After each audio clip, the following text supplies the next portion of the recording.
Hey there, welcome to another episode of the Coffee Solo audio program for this December 6th, 2025.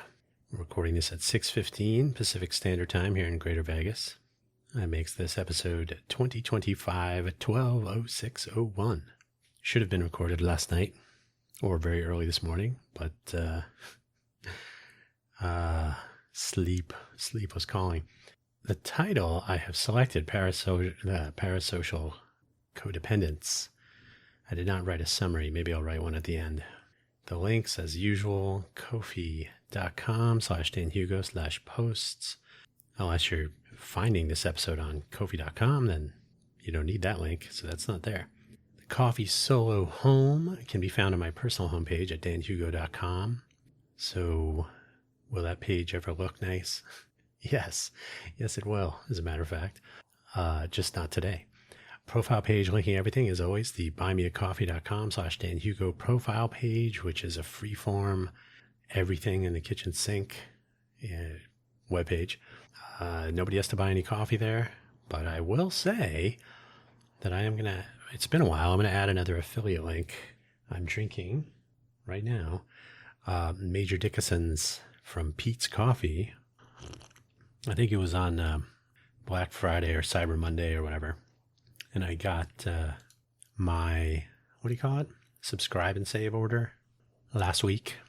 So when I ordered it, I believe it was on sale for $7 something, but it's $9.97 if you subscribe to it. No, I'm sorry, it was $8.47 if you subscribe to it. $9.90. Can I read? $9.97 on Amazon. So I'm going to put an affiliate link to this because it tastes pretty good. I haven't had it. I used to drink Major Dickinson's quite a lot. It's good. It's a good coffee. So, pretty good. This is just drip. I just made a pot of coffee to avoid the whole, I'm getting sleepy at the end of the night when I used to not. But I think I mentioned this a few weeks ago. 2 weeks ago, maybe? I had dropped the daily coffee regimen. I was taking a break of sorts. Actually, part of that break was that I was starting my mornings with yerba mate. So I got on when I was still doing Amazon Vine, and that's a whole. So I have a summary. I have an outline, I should say, not a summary. I did not include any of this that I'm saying right now. So this is off the cuff. Amazon Vine account closed because I got sort of sick and tired of compulsory reviews, and now it's been 2 weeks? So it was November 19th that it got closed. So 2 weeks. 2 weeks and a couple days. It's such a relief. I wasn't feeling it at the time. It was getting more and more tedious, but I'm like, oh my God, I don't have to do these damn reviews anymore. I like doing reviews, but not with a ticking clock. That's no fun. Anyway, so I got my subscribe and save last week. And so what else was I talking about?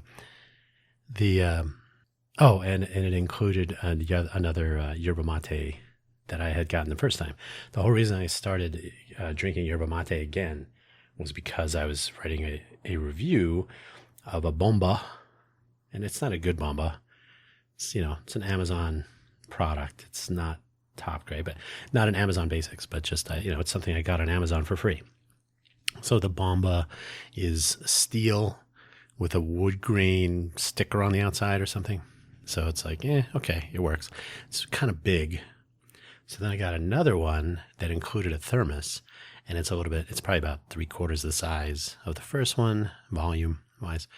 And I was like, and it has a sort of a curve to it. It doesn't look like just a normal glass. And not that the first one was cylindrical, but it was like, it looks like almost like a stemless wine glass. It has that sort of a tulip curvature. The second one I got is basically a little hourglass shape, and I had gotten these big. I can't remember what they're called. What's the straw called? I should know this.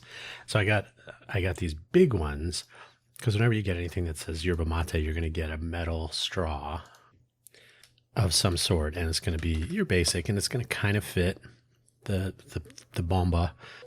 So what is this called? Oh, bombilla. Bombilla? Okay.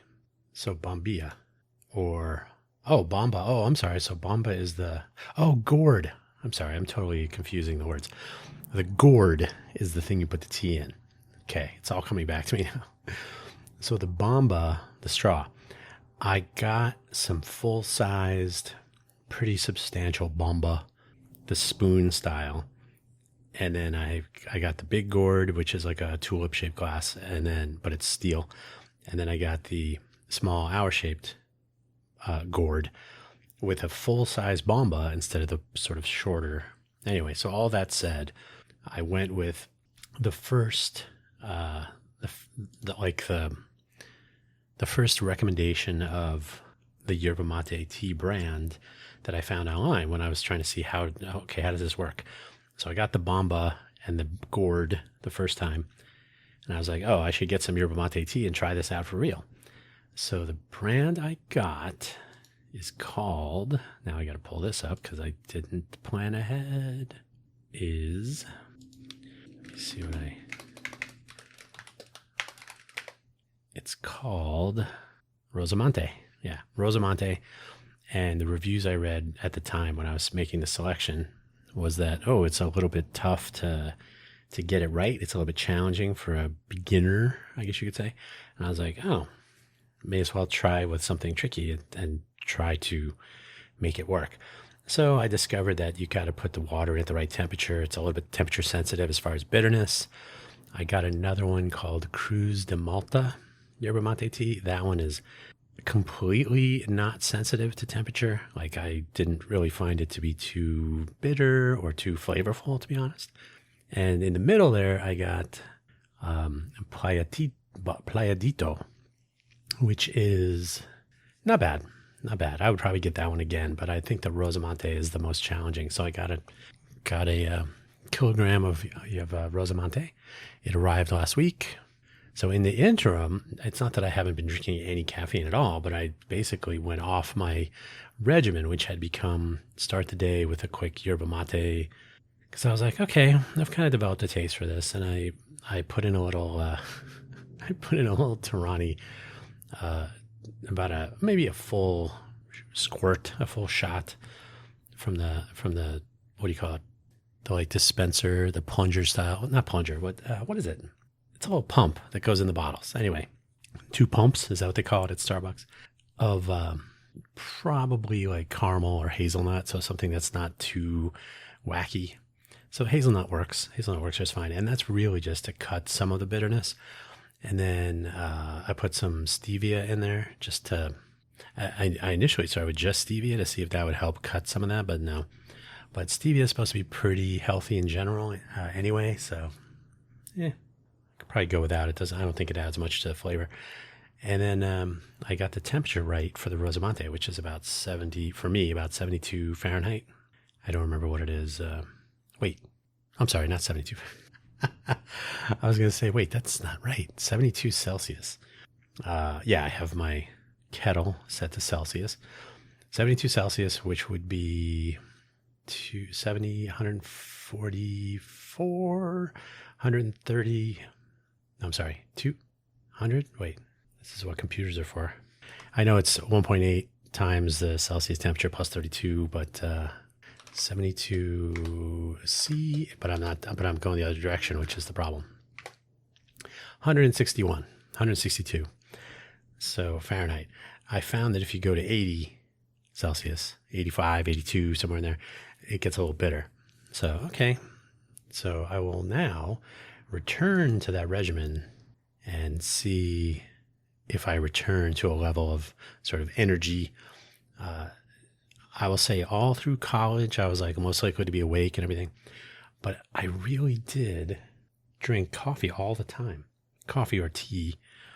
They used to have this little coffee cart outside the class, like the lecture hall part of the campus, and they had another one outside of the recitation classroom. Oh my God.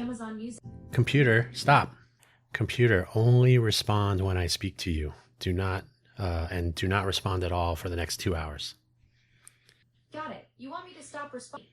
And I want you to not respond for 2 hours. Don't do anything for 2 hours. I wonder if that'll work. Understood. I'll be in silent mode. Oh. Catch you later. Okay, I'm going to have to do that more often. Alexa Plus is not good. I don't like it. Anyway. Not feeling the love for streaming.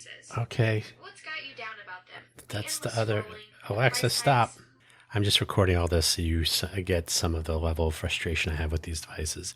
I have them so that I'm aware of these sorts of problems.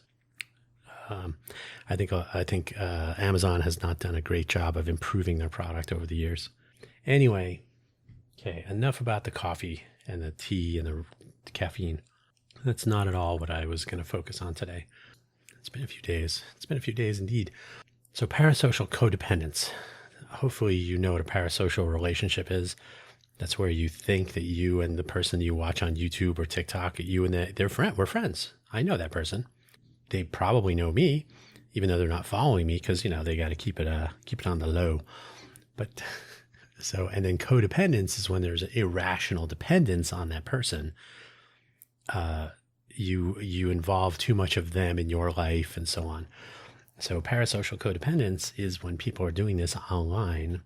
So I'm just going to start off with, I don't know if you're following this, but there is too much Candace Owens drama going on. And if you don't know what I'm referring to, good for you. You win. If you do anything with YouTube recommendations or TikTok For You pages or whatever, you've probably seen some mention of Candace, because then people create content and they stoke up the angst. Stoke it up? They stir it up. And so it seems like there are many in the audience watching this, and I'm in there on occasion. I have likened Candace to like a more like refined version of Alex Jones. She doesn't go off the rails so visibly, so performatively, but she's on her own tracks at this point.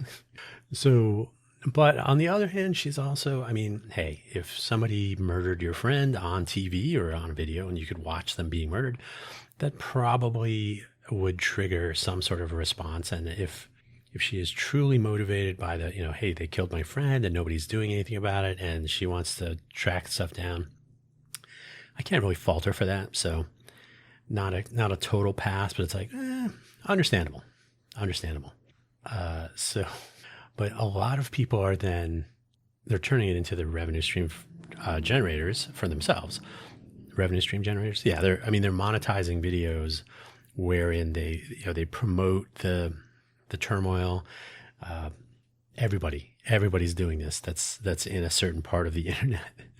So you'll just see, and of course, once you watch one, you're going to get a bunch of recommendations.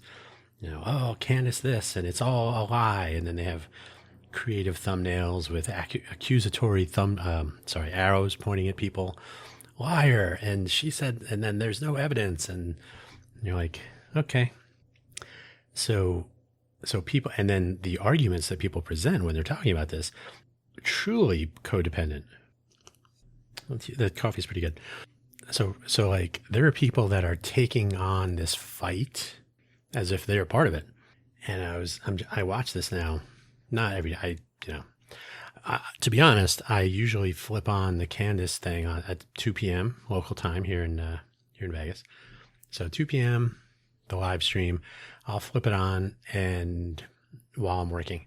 So it's like a slow motion train wreck. So who doesn't like watching that kind of stuff? So I have it on until she starts doing her ad reads and the Q&A stuff at the end. I'm like, oh no. So I'm going to say 30 minutes worth. That's enough. That's enough of a dosage for me. But then I'm familiar though, when I see all these people commenting, reacting, finger pointing, and jumping on one side or the other of the bandwagons. I'm like, oh my God, these people are really invested in this. They are really, really picking a side and going all in. And I mean, it's basically a microcosm, except it's not really that micro, of parasocial relations in general on the internet, right? Everybody takes a side. Everybody wants to fight against others. Everybody's pointing fingers, making accusations, going a little overboard in the threats and whatnot. I heard, or maybe read, I've heard it said, or maybe read, that Tim Pool, and Tim Pool is a separate sort of train wreck, but Tim Pool apparently got swatted and or gunshots were fired at his house. I think someone opened fire on the Tim Pool home. Don't know if that's true. I only saw a headline somewhere and then I couldn't track down the article. So I'm like, oh, I don't know if that's true. So if you have not been tracking, and so the story in particular I'm talking about is Candace Owens again. You know, her friend Charlie Kirk gets murdered. Were they friends even? That's, you know, people have been positing their notions. So I'm like, I don't know. I didn't really care for Charlie Kirk. I didn't really care for Candace Owens, except for the fact that now she's a train wreck. So her Macron lawsuit and her accusations there are almost comic relief to me. But who doesn't like a good conspiracy theory, right? So you're like, all right, it's entertaining to me. I made a joke somewhere. I posted it on one of my Mastodon accounts that it would be perfect at this point if Candace Owens were to have James Files on her live stream. I don't know if you know who James Files is. He claims to be the grassy knoll shooter in the JFK assassination. That has been debunked, but then who really knows, right? So James Files, he tells a convincing story. He spins a convincing yarn, if you like. He is in prison, as far as I know, still in prison for some other thing. He himself is an interesting presentation. So was he on the knoll? Did he fire the fatal headshot? He thinks he did. So I said she should have him on. He will probably describe exactly what happened at UVU campus because, I was standing up in the, like, well, even when you're in prison? Yeah, I got out for the day. And then they could wrap up like, oh, so what really happened on the knoll? And then he could tell her that, and then everything would be all sorted out, and she would connect it to Egypt and Israel and all her other things. So the dots will have been connected. Yeah, crazy. But I mean, it's an interesting observation into the parasocial codependence. And I say codependence because there are people that they will apologize to people for the way that they supported or did not support a particular thing that took place on a given day. Like, oh, I'm sorry if I was a little overboard in my you're like, really? You're like, so they're codependent with their audience, obviously, or the audience might be codependent on them, with them. But the codependence on the story as it's unfolding and on Candace herself, whether you're pro or anti, right? Maybe you're pro TPUSA or something, but people are over-invested and they are overly tribal, so that they'll go to a fight over these things. That's parasocial. Like, nobody knows who these people are. It's crazy. It is crazy. So to change it up a little bit here for a second, I was going to go to downtown, the Arts District, on Friday night for First Friday. Haven't been in years, literally, but I was just way too tired. And I have to admit, where several years ago I used to hang out in Vegas regardless, like, oh, I'm really tired, so I'll still go downtown and hang out and do that. And this is more when I was working for Intel, but also afterwards, especially when I was more involved with the food truck environment. I don't know if I've talked about that here, but I will at some point. So I used to go to First Friday, and then I became really disenchanted with the business model that First Friday has. So I stopped. It's an actual organization, the First Friday Foundation, and they have their big event on, wait for it, the Friday, the first one each month. They get a lot of attention. They were propped up a little bit by Tony Hsieh when he was still alive, Downtown Project, Zappos, all that. So they get a lot of attention, but I don't think they treat the vendors who are there fairly. And I don't think they do enough to promote their event. So I think they're just riding on the wave. Like, why would I need to advertise First Friday? It's exactly in the name when it is. So they put together a musical program or whatever, but they don't do a lot. And they charge the vendors, especially the food trucks, they charge them money to be there. They charge the food trucks. I want to say it's $4.50 now, but I don't know. I haven't even asked lately. But we got a generator hookup, so you don't have to have individual generators that people can trip over. Okay, $450. And I actually talked to the director of the foundation when we had our owners association here, and I said, hey, would you guys consider promoting the individual vendors that are paying you all this money? Because people come to the event in some cases for the food trucks. There are people who believe that First Friday is where food trucks are, and that's it. There's no other times to see a food truck, which is wrong. And they're like, yeah, but we don't really have to. So there's the classic, hey, come to First Friday and support the art walk and food trucks. And you're like, and food trucks? That's it? So aside from the fact that I was leading this owners association for while it still existed, the pandemic kind of killed it. But the notion is like, sometimes people want to come for the food trucks and they would love to know if their favorites are going to be there. So, I mean, it's just a public service, and each food truck paying at the time, it was probably more like $300. They're paying you and they're advertising your event for you. And that's the game. That's the racket. So yeah, they never really did. Anyway, so I was going to go to First Friday. Haven't been there in several years. I'm going to say it's been since the pandemic. Yeah, I don't think I've been down there in the last 5 years. I live in Vegas.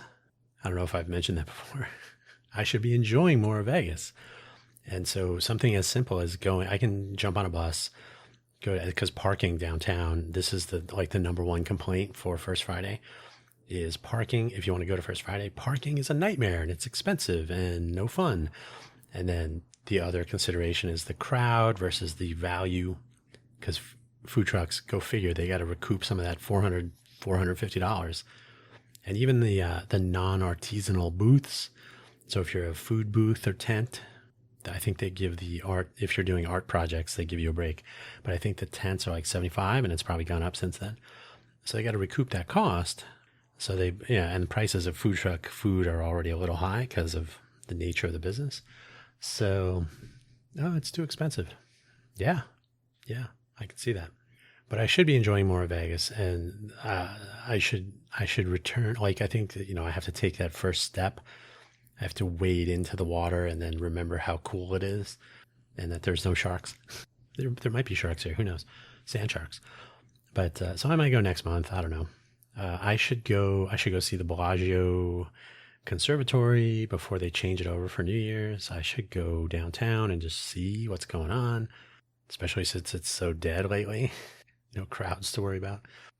There is truth to that, but it's not always as true as people think. A 10% reduction in tourism does not equal the Strip as a wasteland. That we saw that. We know what an empty Las Vegas Strip looks like. So it's not quite that bad. But I haven't been down there, so it might be. Who knows? But the numbers would say it's not as bad as everybody thinks. They just they look at a casino and judge the entire economy from that. The whole war crime question is troubling, of course. The finger pointing and the fact that the Trump administration continues to lean in not only on blowing up fishing boats.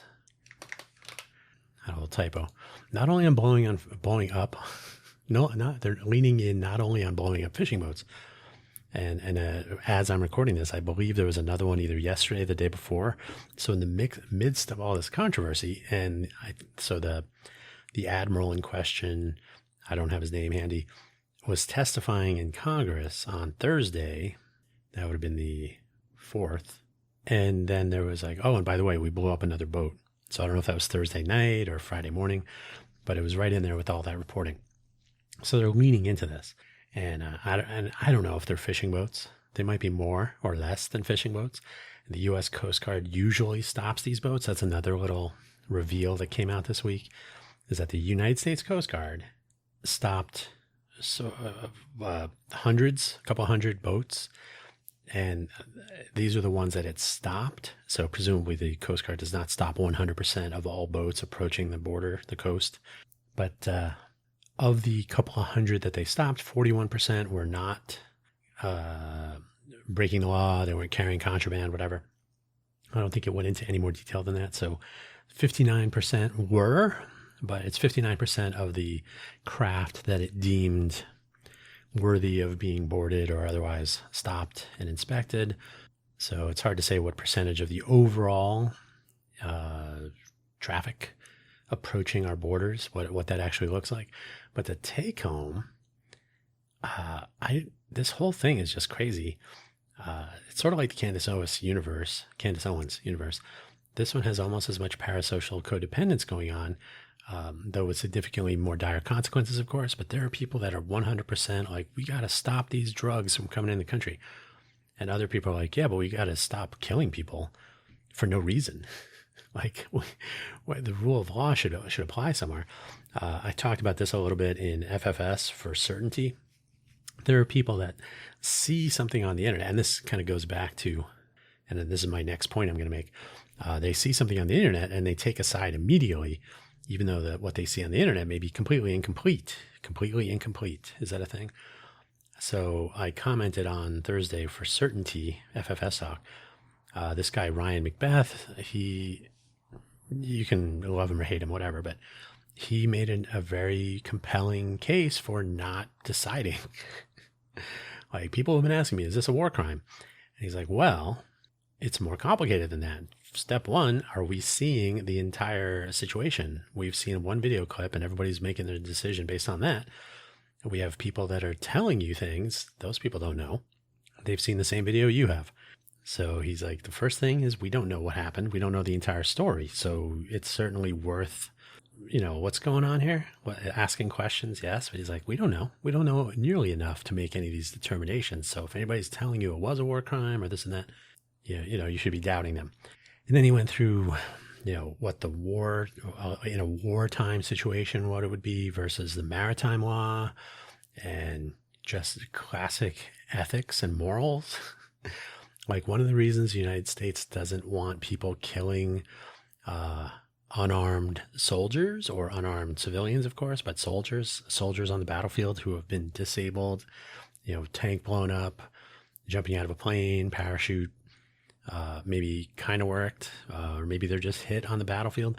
They are no longer in the fight. So the whole idea is, rather than killing people, you collect them as prisoners of war, or you bring them back to some line in the sand, so to speak. So that's the whole thing, is like a two-way street.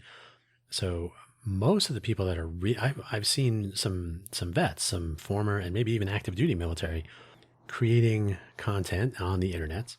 And they're like, hey, I'm a soldier, man. I don't want to see people get killed in a shipwreck, or if somebody's like, the whole notion is that that could happen to me. So I think that's sort of interesting, to say the least. But yeah, there's this whole, like, I got to get with my team, my tribe, and I got to be all in on the MAGA or all in on the opposite of that, whatever that is. Do we have a name for that? So I think people are too eager to get in on the, like, oh, hey, we got to protect our country, or keeping us safe. Like, really? One of the headlines today is that the boat that was blown up on the September 2nd event that we're seeing, and the topic of this, was apparently the first one. There have been 20 something maybe, or I think 80 plus people have been killed. So whatever I don't know how that works out. These craft are being blown up. That seems problematic. And, yeah, we don't really know what's going on the boats. We don't know what they're carrying. And then this one today, or the most recent one, no, I'm sorry. The most recent one, no idea. The one on September 2nd was not, allegedly, was not heading for the United States anyway. So apparently there's this tendency to just blow up boats with impunity, and then whoopsie.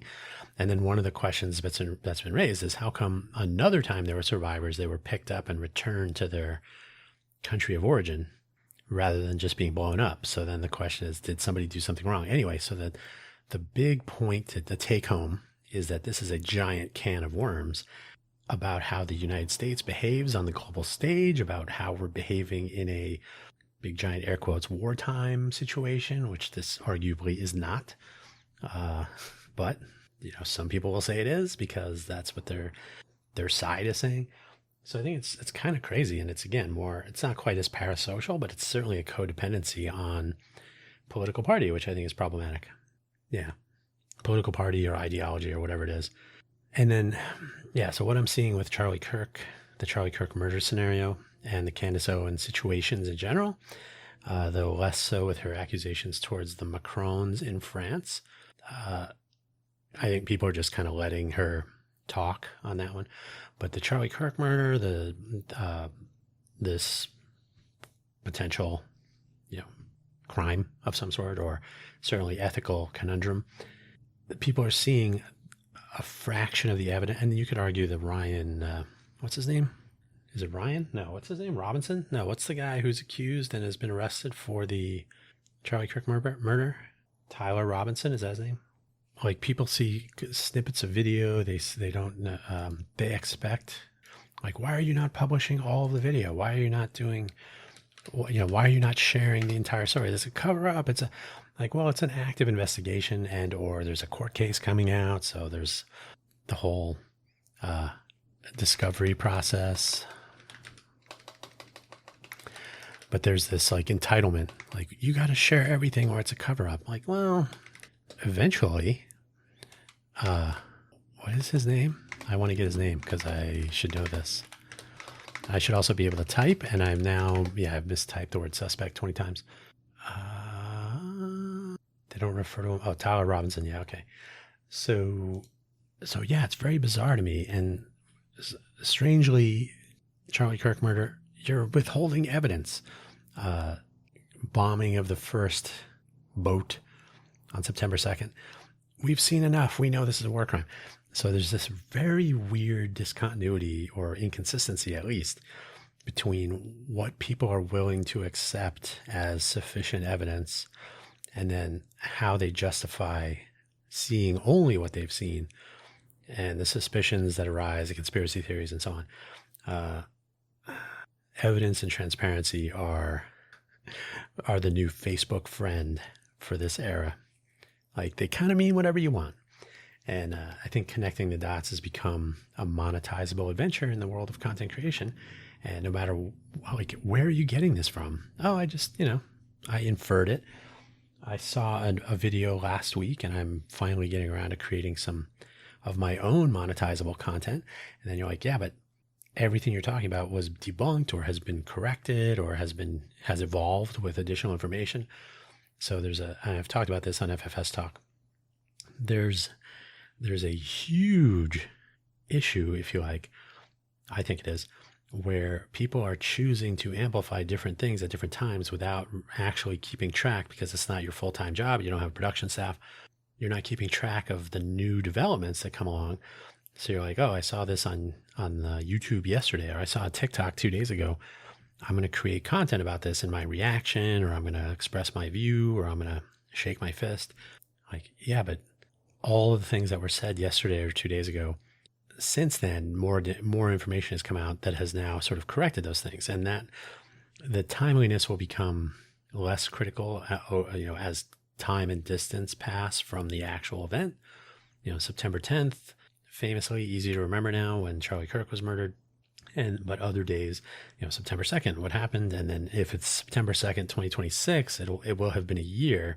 So there won't be quite the rapid evolution of the known story, a year out, or maybe, who knows, but probably a little bit more slowly changing, or maybe not changing at all.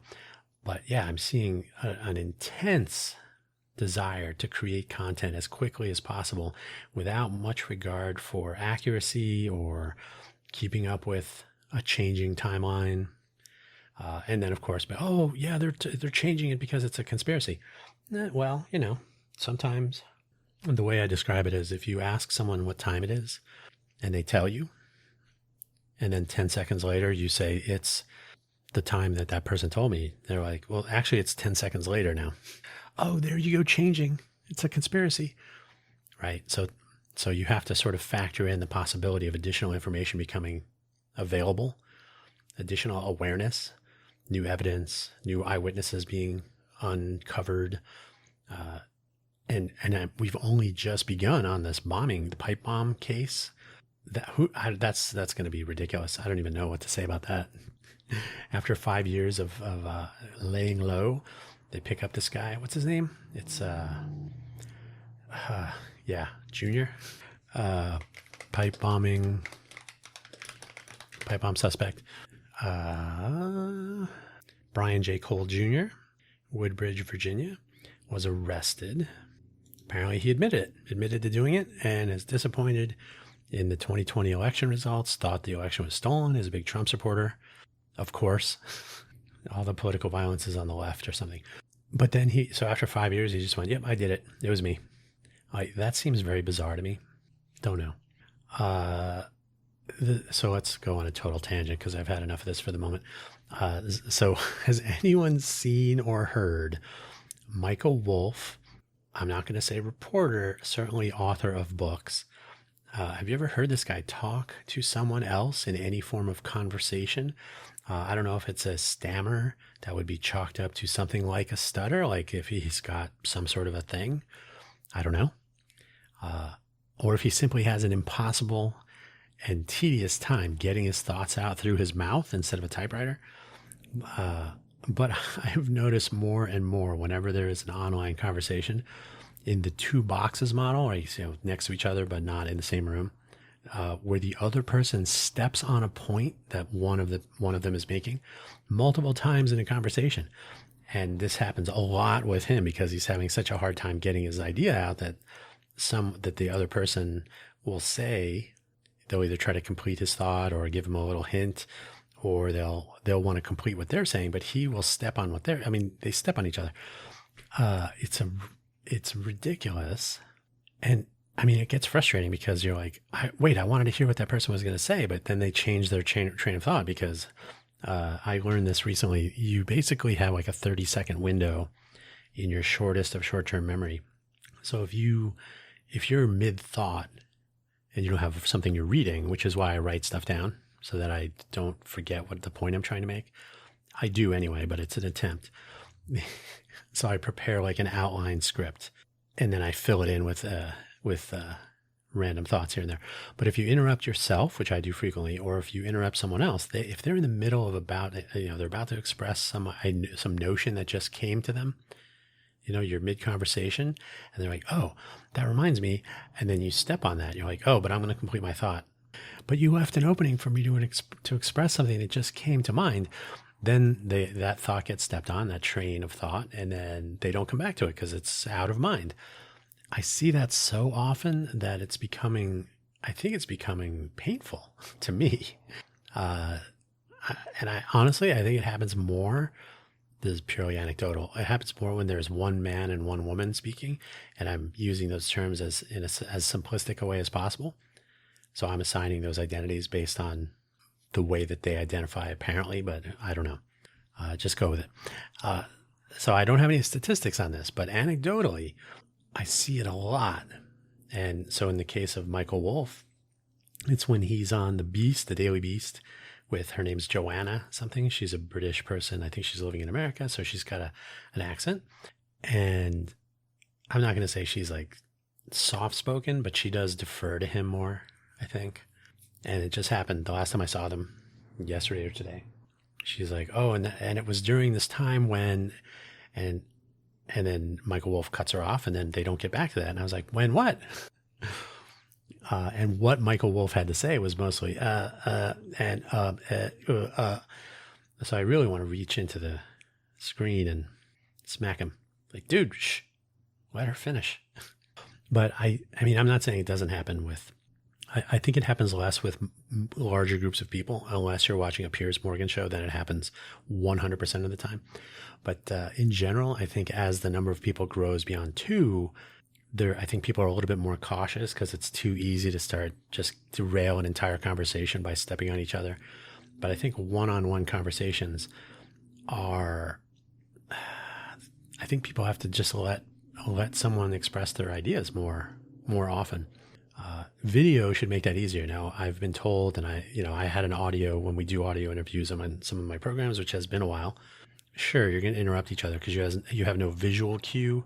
So even if you're doing an audio interview, if you have a video, shared video that you can, like a Zoom call or whatever, you can see that the other person is about to say something so you don't cut them off. But I don't know.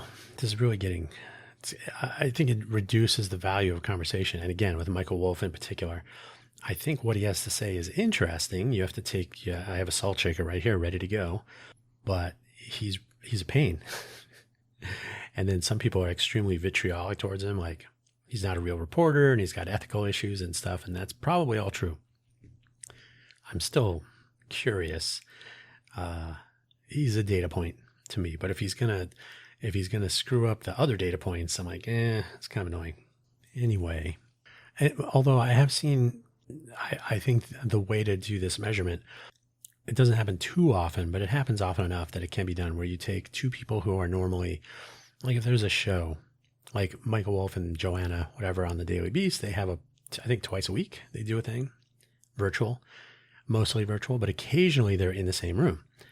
So if it's just the two of them without an audience, then you can actually compare how they behave mid conversation if they're cutting each other off. But with there have been a couple of other instances of this. It's easier without an audience. So I might just try to make a little bit. I'm not going to do a science research project here, but it's kind of interesting. I think if you are a content creator yourself, it's probably useful to be able to let people express their thoughts, and then make a note if you can, if you're mid thought, so you can come back to it. Because I got to tell you, for me personally, as a consumer of some of these things, if someone's about to say, and the answer is, and they get cut off and then they never come back to it, I honestly just want to shut the whole thing off and go outside. Let's see. I have an observation to make here about social networks, not to be confused with social media, and all of that is all jumbled together thanks to the Meta lawsuit being thrown out, I guess, or dismissed. I think it was dismissed. Dismissed sounds more gentle and more procedural. Social networks, specifically a X, Twitter, or Blue Sky and Mastodon comparison. Now, this happens all the time. People will group together Mastodon as if it's one big giant thing, which it is most definitely not. It's a tool. And I would always tell people, everyone who uses email behaves exactly the same way. So I have accounts on X and Blue Sky, which I do not tend to, I do not use my X account anymore, and I barely use Blue Sky. Basically, I'm backing away slowly from Blue Sky because I think Blue Sky has just become Twitter, so I'm not a big fan. And then I have Mastodon. I have 3 accounts on different platforms, the same handle. So I'm Dan Hugo on, I think it's Mastodon Online. I can tell you that exactly if you want. Mastodon, Dan Hugo on Fostodon. That's where I talk about software stuff. And Dan Hugo at me.dm, which is because I have a Medium account. And I actually like Medium, even though they've had various issues. Yeah, Mastodon Online. So Dan Hugo, Mastodon.online, Fostodon.org, and me.dm. Same name across. Let me make sure that's actually true. Yes. So Dan Hugo, DanHugo, just like my buymeacoffee.com/Dan Hugo profile. Yeah. So I find, this is anecdotal at this point, but I have found that if you're a Blue Sky person, did you run to Blue Sky when Twitter got renamed to X and when it was becoming even more vitriolic and more, right-leaning, you could say? So did you go there as a fight against X, a protest, or did you go there to check it out? So I got a Blue Sky account when it came out of beta because I wanted to try it out. I'm interested to see how AT Proto works. It was interesting to see how they were going to kind of start up a new take on what Twitter is. It was founded by Jack Dorsey. It certainly looked, and it kind of still looks like Twitter as it was. So I'm like, okay, I'll check it out. But yeah, it's kind of taken on some of the things I don't like about Twitter very quickly, very, very quickly, possibly because people left Twitter to go to Blue Sky as the alternative. Mastodon, on the other hand, I've had account. I think I got my first account, whatever. I did not jump onto Mastodon when it first came out. I think Mastodon was launched about 10 years ago now. But I think it's interesting because you have exactly the same experience, but you can basically, so what I do, rather than trying to be generic about it, Medium I use for specific news. So I think I'm subscribed to NPR's Mastodon account there, some other news type people. And I basically treat the things I post on Medium like commentary on news or topics of import of some sort. So I don't really go too crazy with the humor, the sardonic wit, the sarcasm, the funny memes, etc. Mastodon.online, fairly generic. That's where I put all those things. So if I'm going to comment on something ridiculous, if I'm going to make a ridiculous post of some sort, it's probably going there. And then Fossadon, free and open source software, Fossadon. So I have an account on Fossadon, and that's basically where I do the nerdy stuff. So if I'm going to talk about Python or Linux or something, that's where I'm going to do it. So, and I think I have a Flipboard. I think Flipboard has a Mastodon server. That's probably bad that I have one and I don't even know for sure. But anyway, so Flipboard was doing some interesting things in the Fediverse space. The take home, I have only listed 3 servers. There's thousands, and that's only the Twitter style Mastodon. And I hate to even call it a Twitter replacement, but it's a similar, visually, it's sort of a similar look. It works a little bit differently. But there's Lemmy, and there's PixelFed, and there's Loop, and there's same guy. And there's, what else? PeerTube. So people are coming out with federated, decentralized, but you can decentralize as in, I'm going to have my own server, but people can still interact with it. They don't have to go and sign up and do. So I think by doing that, you enable people to cross over these silo barriers. And so you can have your own, my Mastodon.online account. I might comment on someone's post from some other server. I might subscribe or follow them. But if they're a programmer, if they're nerdy, if they're going to be like, pick one.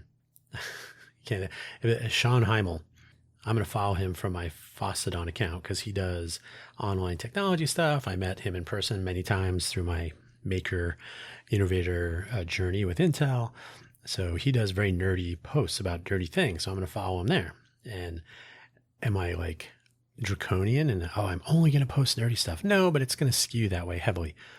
So I think the ability to tune your interactions and engagements, but using a cross-platform or cross-community compatibility capability that's found in this Fediverse notion. Now I don't have to say, I got to go sign up with Blue Sky. I have to stop using, now I can just say, nobody judges you for your email account unless it was AOL for a while. But you can have multiple email accounts. I do.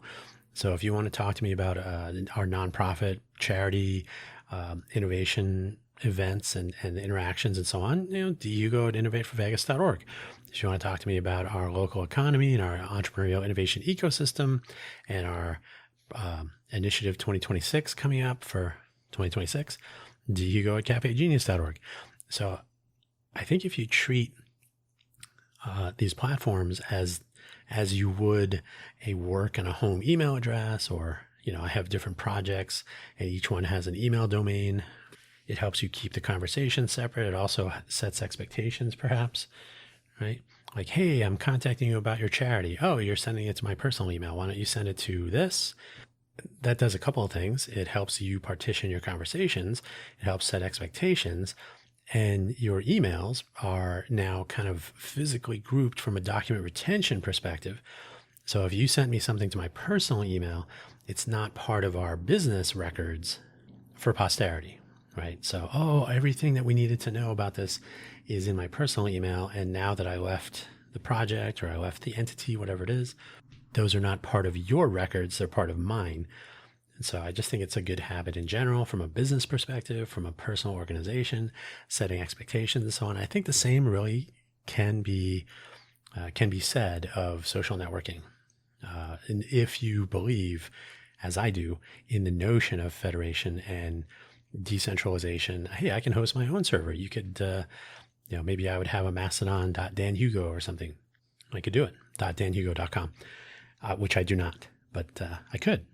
And I think this notion of I must sign up, and I've talked about this. Did I talk about it in Quaggling Sand? I think I got to sign up and get so I can be the same Dan Hugo across the new. So if there's a new thing, I got to go sign up for it. And I used to do that. And yeah, so I have a bunch of dead or zombie accounts or these platforms that would just disappear. And it becomes like, why am I spending my time on this? Hey, I want to have Dan Hugo or say Dan Hugo at whatever. I usually for email, I use D Hugo. It's shorter, classic Unix name. So, I got to have D Hugo at Gmail. No, not really. But I could have dhugo at danhugo.com, which I do. So that's such not a problem to get your favorite email address on a particular to use for email. Just, yeah, that's solvable. So yeah, we can do the same thing with social networking, social media, which is sort of probably even more closely related thanks to the Fediverse concept. But yeah, so I can connect my social network of connections of people I follow and who follow me to my video consumption more easily in the Fediverse. If I follow PeerTube accounts, and there could be a PeerTube server that focuses on air shows. So everybody, has accounts on there and they're posting video and content and commenting and sharing information and conversation about airplanes flying through the air in a performative and demonstrable, entertaining fashion, whatever. But that doesn't mean that people who are not using that server could not consume that content and make comments. So that's supposed to be the upside of the Fediverse. Now, I don't know if Mastodon can comment on PeerTube directly. There's some sort of an adapter process. I think it really just comes down to vocabularies of content, but I got to delve into that a little bit more. The take home though, I think the Fediverse much more so than AT-Proto, which is the Blue Sky protocol, and of course the X closed platform. I think the Fediverse is definitely leaning more in the direction of the Posse concept, to publish on your own server, publish on your own site or server, and then syndicate elsewhere. So the notion of like owning your own content and then enabling other people to consume it or to discover it in different ways, it's kind of a no-brainer to me, really, to be honest. So I just think federated is the way to go on these grounds alone. Just the ability to have so many different quote unquote communities that are built around servers or instances or however you want to look at it. Like if X and Blue Sky were bars or restaurants or whatever, like, there's only one or the other one is ridiculous.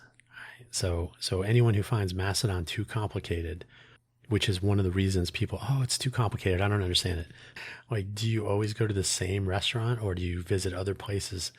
But they're still restaurants. They still function the same way. There's just one is over there, one is over there, and they have different crowds of people. They have different people working there, and so on.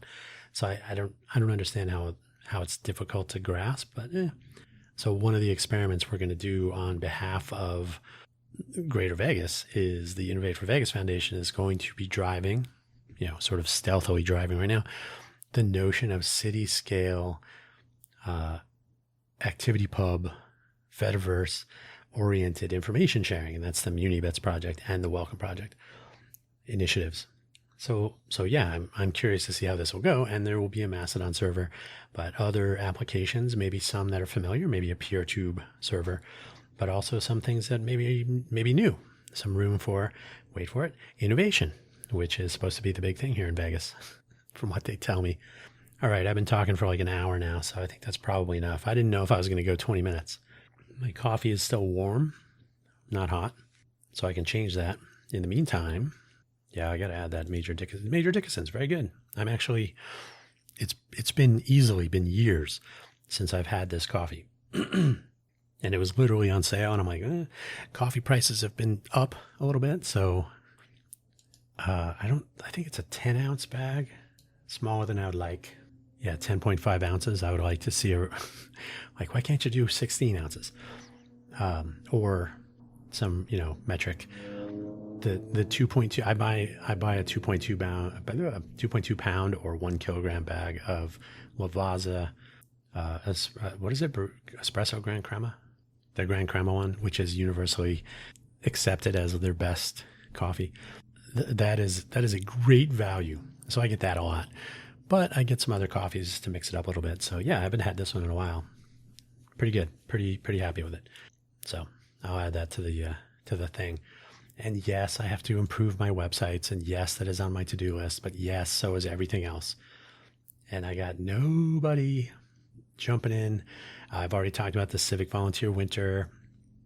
It's a weird time. I don't know if I would look for a co-founder for anything right now. I think that's also very weird lately. So here in Vegas, but also other places, but definitely here in Vegas. So yeah, Vegas is a weird place. Yeah, I'm gonna let that go. Oh, year in review is a big thing. I use Discord occasionally. I don't make use of any servers proactively at the moment, although I do have. Oh yeah, there's Hugo Floss. So I have a Hugo Floss server, and I have a Cafe Genius, and I have a Innovate for Vegas, and I have FFS. I don't have Quaggling Sand. I just never use them, so that was a little experiment. But yeah, building community around Discord is a little bit tricky anyway. So I had this open because the Hacktoberfest Discord through the DigitalOcean server, and I see that there's a Discord checkpoint. Look back at your 2025 on Discord. And of course, Spotify is doing that with the wrap up. Is that what it's called? And then YouTube does that with whatever their thing is. And so everybody's coming up with these like year in review things. It's kind of interesting. Something to think about as we get our stuff going. Be ready for here's what happened over the last year. Okay, I'm going to leave it there. But thanks for listening as always. And yes, I will make my websites look better at some point. I don't know if I'll ever get traffic to them. I don't think I get much traffic right now, according to the metrics I've seen. I haven't even looked recently, but 1, 2. So I got to change that. And all the things I want to work on all kind of fit together, which is good and bad. So I need to make many things work to kind of reach a point where I can start testing ideas more. Yeah. Okay, I'm going to leave it there. I got to write a summary so that people have some idea why they would listen to this episode. And we'll leave it there. I think I'm going to start doing that in general. I don't think having a summary pre-written is a good idea, but that's my idea. Okay, I'm going to let it go. Bye.